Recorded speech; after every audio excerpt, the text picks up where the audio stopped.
Dear Manchester United fans, faithful lovers of football, please gather here. There is an important topic I want to talk about, and it's about the Manchester United midfield. But before we go into all of that, please, if you're seeing me for the first time or you're a Manchester United fan that love this club dearly, please click the subscribe button, click the notification button anytime we drop video, because it is all about Manchester United on this channel. Manchester United analysis, banter, everything. Think about it. Off-field and on-field events, we report it here on this page. So let us talk about Manchester United midfield. You know, going into the Premier League, it is not an easy league. Understand that for a fact. Yes, and before we start attacking, because I see a lot of fans on Ruben Amorim, the 3-4-3 is not working, this one is not working, that one is not working. Listen, before we go into all of the 3-4-3 is not working, 3-2-1 is not working, 4-1-1 is not working, 9-1-1 is not working, let us look at the team.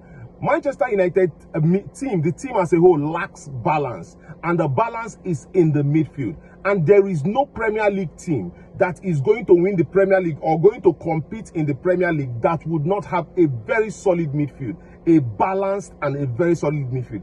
If you look at Ruben Amorim's style of play, he plays two midfielders in the middle of the pack, two defensive midfielders, one to win the ball, good on the ball, the second one to drive with the ball. And this is why we keep on calling on Kobe Mainu. Oh, play Kobe Mainu, play Sekou Kone. But I'm telling you something, with the toxicity in the Manchester United fan base, if Kobe Mainu comes in and makes a mistake, the toxicity is going to affect him. Because do you think that Kobe Mainu has the ability to take in all that the Manchester United fans would be dishing out if he does not perform? Look at Bruno, an ardent servant of the club. Look at what he has faced in the last 2 days from Manchester United fan base. Now imagine it. Imagine Kobe Mainu going through all of these things. Look at what what is his name? Harry Maguire faced with Manchester United fan base. Now imagine it being Kobe Mainu. So I'm telling you that what we are supposed to be concentrated on right now is affecting the board to get in the midfield. Let them invest every penny we get into the midfield of Manchester United. Look at it like this. A goalkeeper can cost us the game.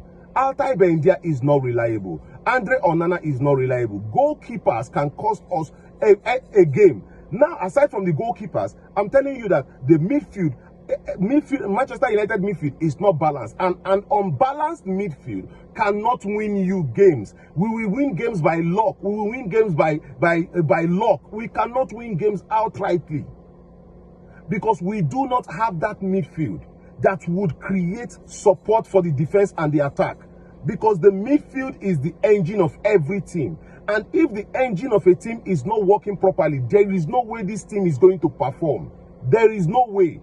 We might create all of the chances we are saying we are creating, but there is no balance in the team. We don't have that balance. Manchester United team needs the midfield. Manchester United board needs to invest in the midfield of Manchester United before Manchester United can say, okay, we are ready to compete.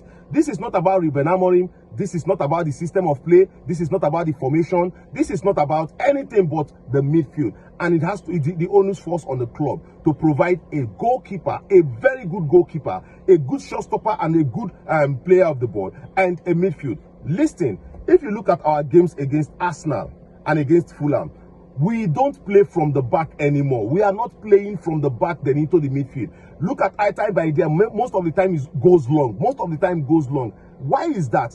Because we do not have that midfield and that goalkeeper that is confident enough to play from the back, understand how we are supposed to play from the back. We do not have it. And that's why you see most of the times Altay Bendia is going long. Why? Because this is not Ruben Amorim's style of play. Going long is not Ruben Amorim's style of play. He does not play long balls from the goalkeeper. But look at it. The Matheus Cunha's chance was a long ball from the goalkeeper. Most of the times, yes, all of those things happens once in a while.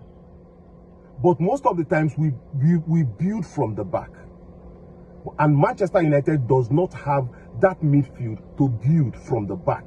Manchester United does not have that midfield that protects the defense. Manchester United does not have that midfield that supports the attack. We do not have it. And this is what we as Manchester United fans should be looking at, investing in the midfield. And then we can now be looking at the coach. But for now, I am not looking at the coach. I do not think anybody that understands football will look at the coach right now, because if you look at the team, there is no balance in that team. Tell me what you think about everything. I'll be in the comment section.